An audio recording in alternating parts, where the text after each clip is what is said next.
अपने गुरु भगवान शिव के चरणों में प्रणाम करता हूँ। प्रणाम है इस कालखंड के प्रथम शिव शिष्य साहब श्री हरिंद्रानंद जी एवं इस कालखंड की प्रथम शिव शिष्या दीदी नीलमानंद के चरणों में प्रणाम।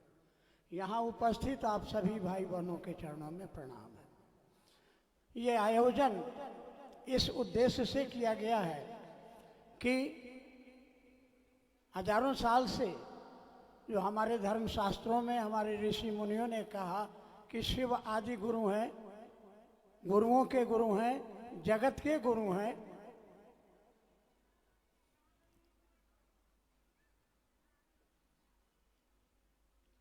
उस जगत गुरु शिव की शिष्यता हम कैसे उनको अपना गुरु बना सकते हैं, क्यों बनाएंगे, इस बात को समझने और समझाने के लिए हम आए हैं। यहाँ सिनेमा देखने नहीं आए हैं, हम यहाँ आए हैं सीखने के लिए आए हैं। आपने सुना किसी से कि अमुक गुरु बहन बड़ा सुंदर कॉफी बनाती हैं या सब्जी बनाती हैं, ये जानकारी है, ये सूचना है। अब आपके मन में ये चाहत पैदा होगी कि कैसे बनाती हैं। आप जाकर के दीदी से पूछिएगा, दोस्ती गांठिएगा इस मनसा से कि हम भी ऐसी सब्जी बनाए कि लोग अंगूठा चाटने को विवश हो जाएं। हम भी सुना है, शास्त्रों ने कहा कि वो शिव गुरु है, गुरुओं का गुरु है, जगत का गुरु है। उसके शिष्यों के नाम भी हमको मालूम है, लेकिन 121 ठो नाम जो पुराणों में आता है, उसके बाद में किसी ने नहीं कहा कि कैसे उस शिव को अपना गुरु बनाए। कहा लोगों ने कि गुरु सकल उपचारा, कहा लोगों ने गुरु पल पल के उपाय हैं, कहा लोगों ने हमको सूचना है, लेकिन हमको आपको समझ नहीं है। इस बात की जानकारी के लिए हमारे वरेण्य गुरु भ्राता साहब श्री हरिंद्रानंद जी के द्वारा एक पुस्तक लिखी गई, आओ चलें शिव की ओर, जिसमें आपको मिलेगा कि आज से 10,000 साल पहले शिव की पूजा होती थी पशुपति के रूप में, भक्ति के रूप में, भक्त के रूप में। ऋग्वेद में उनको रुद्र कहा गया, फिर और वेदों में 108 उपनिषद, 18 पुराण, महाभारत, वाल्मीकि रामायण, रामचरितमानस, इन सभी पुस्तकों में लिखा गया। सबको पता है कि तुम त्रिभुवन गुरु वेद बखाना, गुरु शंकर रूपिणो। लेकिन हमारे आपके जीवन में वो महादेव केवल पूजा का विषय बन के रह गया। जानकारी में है, किताबें कह रही हैं, लेकिन हमारे आपके दिलो दिमाग में वो नहीं आ सका। कौन सा रूप? उनका ज्ञानदाता स्वरूप, दक्षिणामूर्ति, पंचानन, सदाशिव, ये उनके ज्ञानदाता स्वरूप है। कैसे उनसे ज्ञान लिया जाए, क्यों लिया जाए, क्या फर्क पड़ता है? शिव की पूजा करते हैं, हमारी मनोकामनाएं पूरी हो जाती हैं और हम इसी में खुश रह जाते हैं, सोचते नहीं है। ये समझ नहीं पैदा होती है, ये गुरु समझ देते हैं।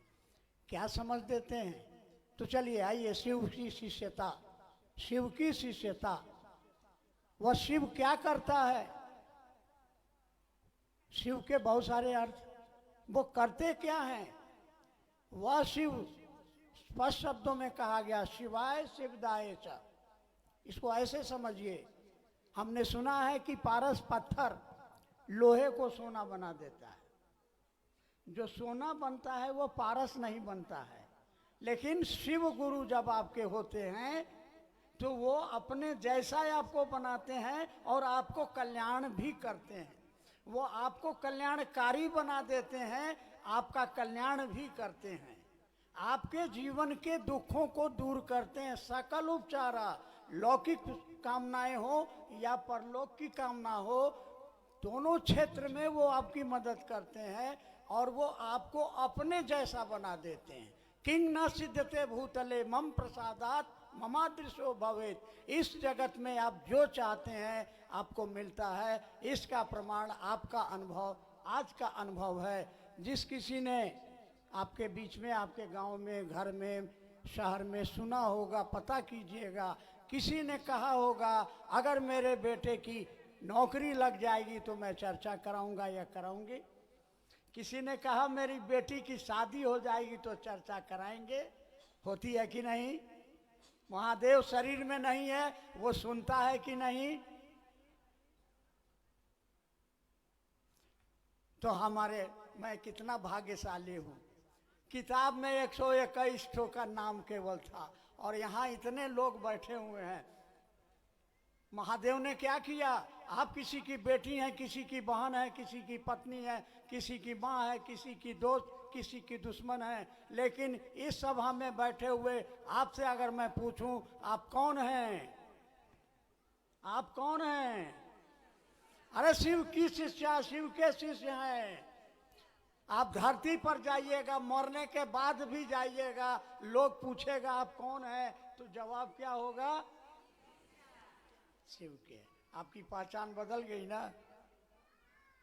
पत्थर ने आपको सोना बना दिया ना? अरे पहले आप कुछ थे जिसकी कोई औकात, कोई मतलब नहीं था, लेकिन शिव शिष्या के रूप में आप जाते हैं, किसी अनजान आदमी को रोकते हैं, भाई जी प्रणाम, और वो आदमी रुक जाता है। आपने शिव को गुरु माना है भैया? चचा जी आपने शिव को गुरु माना है? आपका बेटा आपकी बात नहीं मानता है, आपकी पत्नी आपकी बात नहीं मानती है, और एक अनजान आदमी आपकी बात मान के शिव को गुरु मान लेता है। ये पावर आप में आया है। आप प्रणम्य हैं, आप प्रणम्य हैं। आप में शक्ति उतरी कि नहीं उतरी? शिव ने आप में अपना बल उतारा कि नहीं उतारा? अपनी ताकत उतारी कि नहीं उतारी? आइए बात करते हैं, समय बहुत कम है। उस महादेव के बारे में हमारे वरेण्य गुरु भ्राता ने, हम ये क्षमा चाहेंगे, समझाने के लिए कहना पड़ जाता है। जब वो विद्यार्थी थे, मैं उनका प्रोफेसर था, मुझको साथ में जबरदस्ती ले जाते थे श्मशान में, कब्रिस्तान में। उस समय के हरिंद्रानंद के मन में था चमत्कार। आओ चले, अनमिल आखर किताब पढ़िएगा कि उस समय जो चमत्कार हम लोग बैठ के किया करते थे, उस कहानी वहाँ आपको पढ़ने को मिल जाएगी। तो चमत्कार 15 वर्षों तक साहब श्री हरिनानंद जी ने तरह तरह के शरीरी गुरुओं को, जो ये बहुत पहुँचे हुए अघोड़ी हैं, तांत्रिक हैं, ये जगत गुरु हैं, ये सदगुरु हैं, ऐसे गुरुओं के बीच 15 साल जिंदगी के बिताने के बाद 1974 की आधी रात गांगी श्मशान में विचार करते करते एक विचार आया। ये कहानी मैं इसलिए समझा रहा हूं कि आप सीखिए, इसको अपने जीवन में उतारिए। किसी ने रेलगाड़ी बनाई है तो अब रेलगाड़ी आप नहीं ना बनाइएगा, अब रेलगाड़ी पर चढ़िएगा ना। तो साहब ने शिव को कैसे अपने जीवन में उतारा, और उतार कर क्या किया उन्होंने, क्या किया उन्होंने, और आप क्या कर रहे हैं, इस फर्क को समझिए और जहां भूल है उसको सुधारिए। इसलिए ये कहानी सुनाना, ये समझ पैदा करने और करने के लिए कहा जा रहा है। तो उन्होंने विचार किया, ख्याल में आया, सारे शरीरधारी गुरु कहते हैं कि गुरु भगवान होता है, और श्लोक याद आया, गुरु ब्रह्मा गुरु विष्णु वगैरह वगैरह। ये भगवान क्या होता है, ये परमात्मा क्या है, तो पिताजी से सुना था शिव को ईश्वर या परमात्मा कहते हैं। और तत्क्षण उन्होंने मन में एक संकल्प लिया। वहाँ कोई गुरु नहीं था, शरीर में कोई मंत्र नहीं थी, श्मशान में थे, नहाने धोने का झंझट नहीं था, यानी पवित्रता। इस कहानी से ये समझ में आती है कि आप कभी भी, कहीं भी, किसी भी स्थिति में शिव को गुरु मान सकते हैं। नंबर 1। नंबर 2, कोई श्रद्धा नहीं थी, कोई विश्वास नहीं था। हमारे शास्त्र कहते हैं श्रद्धावान लभते ज्ञानम। अगर आपके मन में श्रद्धा नहीं है, विश्वास नहीं है, आपको गुरु से ज्ञान नहीं प्राप्त होगा। साहब ने उस महादेव के बारे में कहा कि आप तो शरीर में हो नहीं, हमको मंत्र कौन देगा, हम पूछने जाएंगे, जिज्ञासा होगी, कौन समाधान करेगा। लेकिन मेरा गणित कहता है, इसलिए मैंने संकल्प क्या किया, संकल्प लिया। संकल्प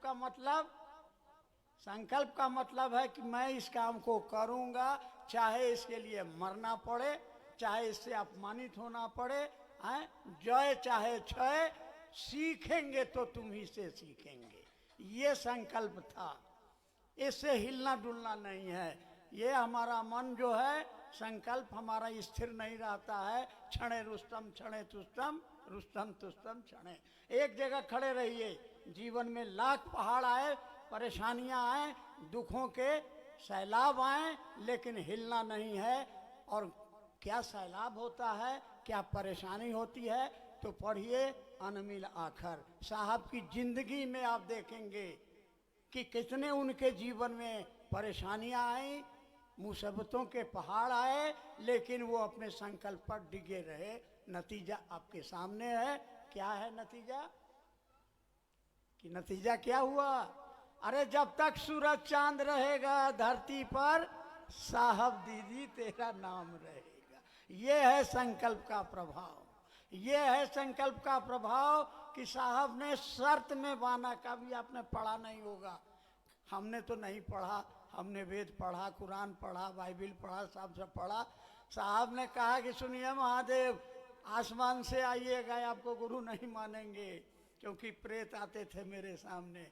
आदमी बन के आइएगा, मैं आपको गुरु नहीं मानूंगा। धोखा है। और तीसरी शर्त, अब तक गुरुओं से जो सीखा था बंद, अब वही करेंगे जो आपके द्वारा। 1 साल उनका जो जीवन बीता, आप हम उसकी तड़प महसूस करने का प्रयास ही कर सकते हैं। वो 1 साल उनके अंदर में जो तड़प थी, कहाँ कैसे मिलेंगे गुरु, कोई बताने वाला नहीं, कोई मार्गदर्शक नहीं था। 1 साल बीता और हुआ चमत्कार। 1975 में मुजफ्फरपुर के तुर्की में उनको वायु मार्ग से नमः शिवाय मिला, और उनके मुंह से निकला, अरे रे रे ये तक खोजत रहनी। और शिव को गुरु बनाया था चमत्कार सीखने के लिए। वो कहा करते थे कि हमको चमत्कार सीखने के लिए, हमने शिव को बड़ी छोटी चीज के लिए माना था। महादेव ने कुछ नहीं कहा, कोई आदेश प्रदेश नहीं, लेकिन एक शक्ति दे दी, चमत्कार होने लगे। 8 वर्षों में इतने चमत्कार हुए, तो उनको ज्ञान मिला। ज्ञान माने समझ। समझ क्या मिला? आपको भी हमको भी समझ आया नहीं है, उनको समझ आ गया कि ये बड़े अच्छे गुरु हैं। अब अच्छे और बुरे की पहचान, अच्छे और बुरे की पहचान क्या है? तो पहचान है, जो प्रेत होते हैं वो दूसरों को दुख देते हैं। वो आदमी के शरीर में हो, अगर कोई किसी को दुख दे रहा है, वो अपना भाई ही क्यों नहीं, 1 इंच जमीन के लिए 15 साल मुकदमा लड़ रहा है, वो आदमी है, प्रेत है। जो दूसरों को प्रेत दुख देता है वो प्रेत है, जो दूसरों को सुख देता है वही भगवान है। तो ये शिव गुरु है, क्योंकि ये 8 वर्षों में लगातार उन्होंने देखा कि लोगों की जिंदगी में जहाँ दुख था, परेशानी थी, अंधेरा था, सोचने भर से ठीक हो जा रहा है। और तब 8 वर्षों के बाद 82 में मधेपुरा में जब वो ट्रांसफर होके गए और मिलने के आए उनसे श्मशान के बचपन के साथी, और पूछने पर उन्होंने कहा कि हमने शिव को गुरु, हम लोग तो श्मशान की साधना कर रहे हैं। साहब ने कहा, करे क्या मसान साधते हो, शिव को गुरु बनाओ। और कहा कि शिव को गुरु, हम लोग तो जानते हैं कि शिव गुरु हैं। साहब ने कहा, रे जानने से नहीं होगा, मानना होगा। कुछ और घटनाएं घटित हुई, चैलेंज हो गया, और वहाँ के श्रृंगी ऋषि के द्वारा स्थापित सिंहेश्वर स्थान मंदिर में गए कि चलिए वहाँ आप प्रसाद चढ़ाइए, क्योंकि सुना है कि आपके यहाँ प्रसाद चढ़ता है तो वो प्रसाद कोई खा जाता है, वो प्रेत खा जाते हैं। साहब ने कहा, मैंने तो नहीं कहा। और रह गया कि मैंने तो महादेव को चढ़ाया था, अब प्रेत खा जाता है तो इसका मतलब है कि भगवान कमजोर है, प्रेत मजबूत है। हमने आपको दिया प्रसाद खाने के लिए और आपका चपरासी आपके जगह पर खा जाता है तो कमजोरी आपकी है। तो चलिए महादेव पर चढ़ाया जाए। इस कथा से सीखिएगा। 300-400 आदमी खड़े हैं तमाशा देखने के लिए, और जो 15 साल तक श्मशान की साधना में ऐसी कोई विधा नहीं थी कि कैसे भगवान को आवाहन किया जाए और कैसे उनको प्रसाद किया जाए। और उस मानसिकता में वो खड़े होते हैं। थाल में रसगुल्ला गिन के रखा था पंडित ने 50, और बोलते क्या है, मन की स्थिति क्या है, यानी जब आदमी शारीरिक और मानसिक रूप से हार जाता है, कोई उपाय नहीं है, निरुपाय हो जाता है, तब होती है शरणागति। जब होती है शरणागति, और उस शरणागति की स्थिति में न किसी किताब में मिलेगा आपको, न कहीं कहानियों में मिलेगा। हमारे वरण्य गुरु भ्राता ने क्या कहा, बुढ़ाओ इज्जत रखी हो। क्या है, किसको कहा था, महादेव को कहा था। उन दिनों वो महादेव को बुढ़ाऊ कहा करते थे, बाद में बॉस कहने लगे। तो बुढ़ाऊ इज्जत रखी हो, और थाल रख दी, पट बंद हुआ, रोशनी चली गई। फिर पंडा जी को लोगों ने देखा, जब रोशनी आई तो जो थाल पूरब में रखा गया था शिवलिंग के, वो पश्चिम में उठ के किसी ने अंधेरे में रख दिया था। पंडा जी को कहा उठा लाइए। पंडा जी ने गिन के बताया 15 रसगुल्ले गायब थे, बाकी को किसी ने। इस घटना में आपकी मन स्थिति क्या है? प्रसाद तो हम भी चढ़ाते हैं और रोज चढ़ाते हैं, लेकिन कोई परिवर्तन नहीं होता है। और मैंने अपने आंखों से देखा है कि साहब ने चढ़ाया। हम एक बार पेठा लेके गए, साहब ने कहा जाए चढ़ा दीजिए, 3 ठो चढ़ाए। 10 मिनट के बाद गए, कहें देखिए तो, देखा तो तीनों का तीनों। क्या चलिए तो चढ़ा हुआ प्रसाद चढ़ाते हैं, देखे महादेव लेते हैं। अपने हाथ से लिया साहब ने और रखा। अब मन में क्या किया नहीं किया, बुढ़ो प्रसाद ग्रहण कीजिए। और फिर 10 मिनट बाद गए तो देखा 1.5 गो मेरा गायब था। यह हमने पूछा कि जो बतिया आप कहते हैं वो है तो हमहू कहते हैं, तो हमरा काहे नहीं? तो साहब ने कहा कि आप दिमाग से कहते हैं, मैं, ये सीखने वाली बात है। दिल से कहिए, दिल से कहिए तो वो सुनते हैं। और इसके बाद 4 साल बीता, 82, 4, 86, 86 में उनको आकाशवाणी हुई, तुम जो करते हो कहते नहीं हो। उन्होंने कहा कि मैं जो करता हूँ कहता हूँ। आवाज़ ने कहा असत्य बोलते हो। साहब ने कहा मुझको झूठ बोलने की आदत नहीं। बाद में साहब ने हम लोगों को समझाया असत्य और झूठ हम लोग समझते हैं दोनों का माने एक के है, दोनों के 2 अर्थ हैं। आवाज़ ने कहा क्या करते हो? साहब ने कहा कि मैं लोगों को शिव का शिष्य बनाता हूँ। आवाज़ ने कहा करने के लिए क्या कहते हो? और साहब की समझ में आ गया, चुप लगा गए। क्योंकि उन दिनों वो लोगों को कहते थे कि शिव को गुरु बनाओ, पलटी मारो, वहाँ सहस्रार चक्र पर महादेव का ध्यान करो, नमः शिवाय से प्रणाम करो। और जब पूछा गया क्या करते हो तो कहा मैं लोगों को शिव का शिष्य बनाता हूँ। ये सीखने वाली बात है, ये मार्केबल बात है। करते क्या हो? शिव शिष्य बनाता हूँ। करने के लिए क्या कहते हो? तो चुप लगा गए। तब आवाज़ ने कहा जो करते हो वही लोगों को करने के लिए कहो। यह आदेश हो गया। इस पर भी साहब चुप नहीं रहे। उन्होंने कहा क्या महादेव को प्रचार की जरूरत है? और तब एक वाक्य सुनने को मिला जिसको सुनते ही उनकी समझ में आ गया कि ये मंत्र क्या है, ये तंत्र क्या है, ये गुरु क्या है। ये सारी चीजें एक क्षण में आकाश में अंधेरे में चमकने वाली बिजली की तरह कौंध गया। बात समझ में आ गई। मजिस्ट्रेट साहब चाय लेके आए, बातें सारी उनको सुनाई। और वह वाक्य दोनों आदमी, मजिस्ट्रेट रहतोगी साहब और हमारे वरेण्य गुरु भ्राता कहते हैं कि हम लोग दोनों भूल गए, आज तक याद नहीं पड़ा। खैर जो हो तो चल पड़ा।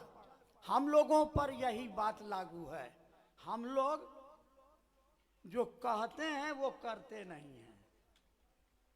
क्या क्या कहते हैं? अभी हम क्षमा के साथ माने आप कहते हैं महादेव को प्रणाम, और आप 15 साल से 5 साल से और अभी शिव को बुलाइए। पहला सूत्र में हम आपको साहब ने हमको आपको क्या दिया कि बोलिए, सोचिए, हे शिव आप। अब प्रणाम करने के समय कहते हैं महादेव को प्रणाम। किसको प्रणाम कर रहे हैं? कौन है महादेव? अरे कौन है महादेव? फिर देख लीजिए, 15 साल 20 साल 25 साल पुराना शिव चित्र। कौन है महादेव? बगल में बैठे हुए हैं हमारे, मगल लीजिए को मेरा बेटा है। ये कौन है? तो कहेगा मेरा बेटा। बोलिएगा बेटा खाली, फिर महादेव। अरे मेरा महादेव, ये मेरा, मेरी पत्नी, मेरा बेटा, मेरा जूता, मेरी चप्पल। दूसरे का चप्पल पहन लीजिए, आपका चप्पलवा नहीं बोलेगा, आपका दिमाग बोलेगा ये हमारी चप्पल नहीं है, ये मेरी चप्पल नहीं है। ये आपके दिमाग में ये बैठेगा, कैसे बैठेगा? महादेव मेरा है। अभी आप चर्चा में कहते हैं ना कि अपने महादेव को छोड़ मेरे महादेव को पकड़। साहब ने क्या संदेश दिया? वह महादेव जो सबका है, वो जगत का गुरु है, उसको अपना बनाओ, अपना। मैंने साहब से पूछा था आपका महादेव कैसा? अकेले में सोचा कुछ रहस्य होगा। साहब ने जवाब दिया मेरा महादेव सड़ा हुआ मांस का लुथड़ा है, क्या करें, फेंक दें? जैसा है मेरा है। इसलिए बराबर साहब कहा करते थे मैं और मेरा महादेव जिंदाबाद, फिक्र नॉट मिजाज आप। तो कौन है महादेव? जब भी हो याद कीजिए। इसीलिए आपको साहब ने पहला सूत्र में लिख के दे दिया कि आप शिव को जानना चाहते हैं, अपना गुरु बनाना चाहते हैं, तो इस वाक्य को रोज मूक संभाषण यानी मन ही मन महादेव को कहिए। इस विज्ञान को साहब ने समझाया।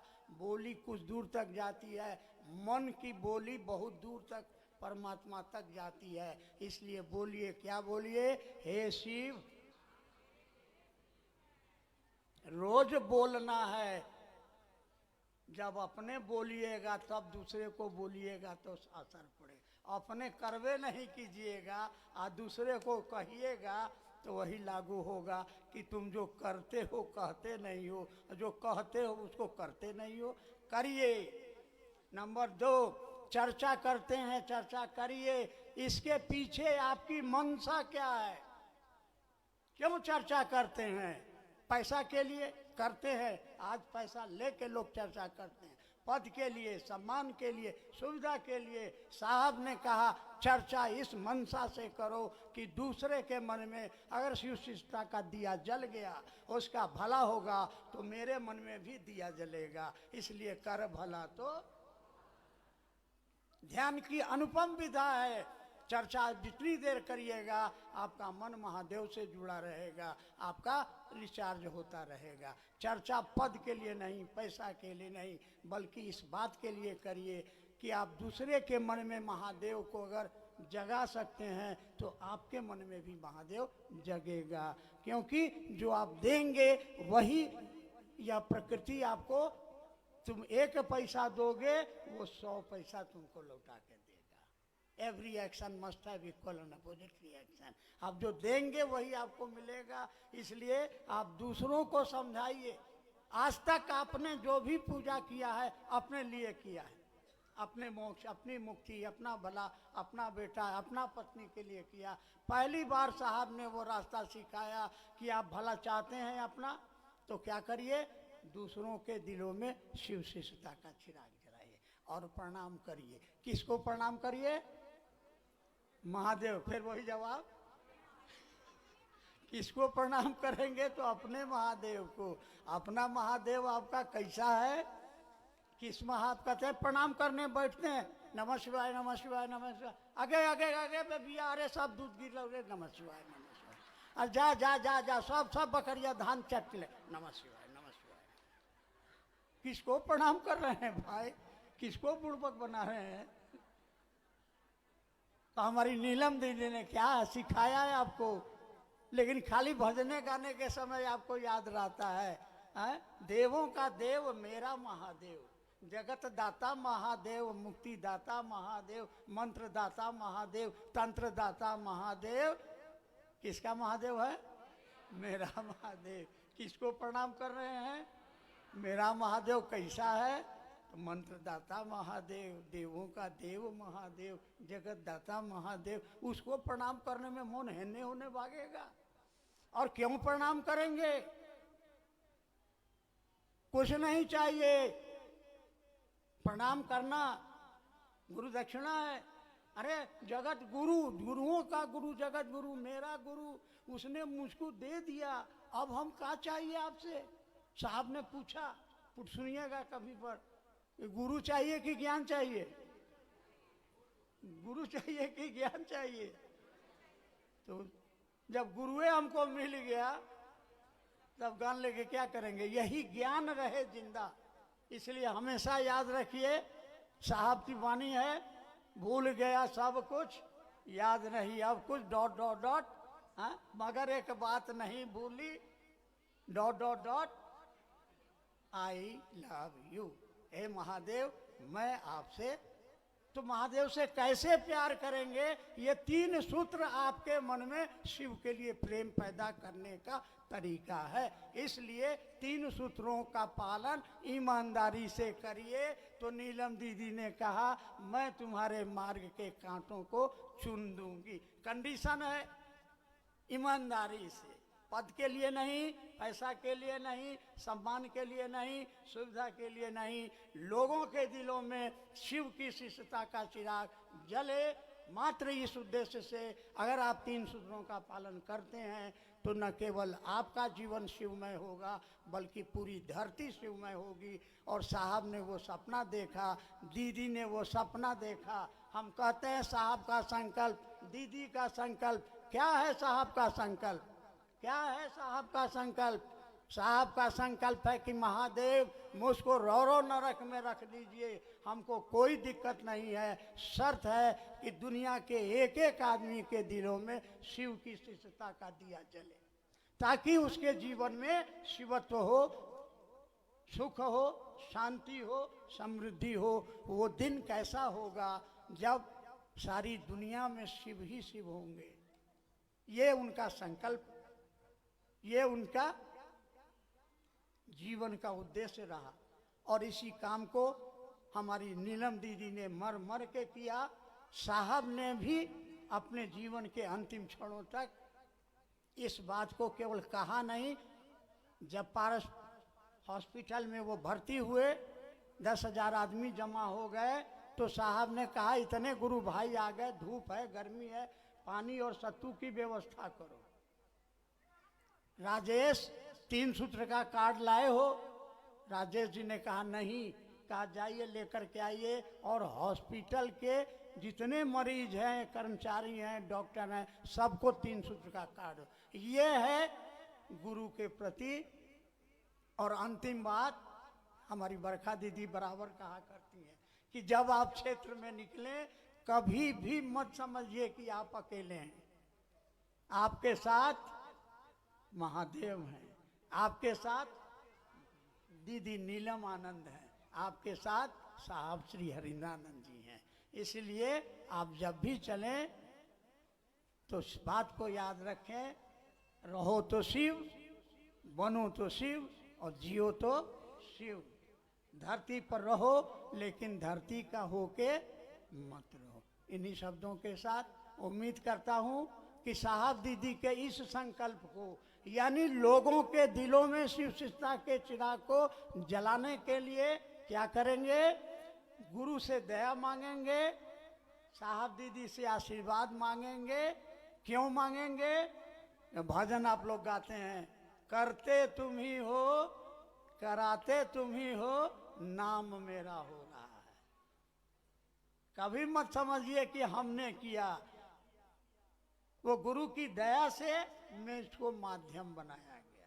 साहब ने कहा आप मेरे रिप्रेजेंटेटिव हैं, आप मेरे रिप्रेजेंटेटिव हैं। वह शिव अपनी शक्तियों से काम लेता है, आप शिष्य हैं, आप शिव की शक्ति हैं। और सबसे ज्यादा शक्ति जो है लक्ष्मी जी, सरस्वती जी, दुर्गा, भगवती, सब तो यहाँ बैठले हैं। आप चाहिए तो घर को स्वर्ग बना दीजिए, चाहिए तो ईटा ईटा बेचवा दीजिए। और आप ही की संख्या ज्यादा, हमारा गुरु भाई लोग तो कोल्हू का बैल है, जुटते रहिए।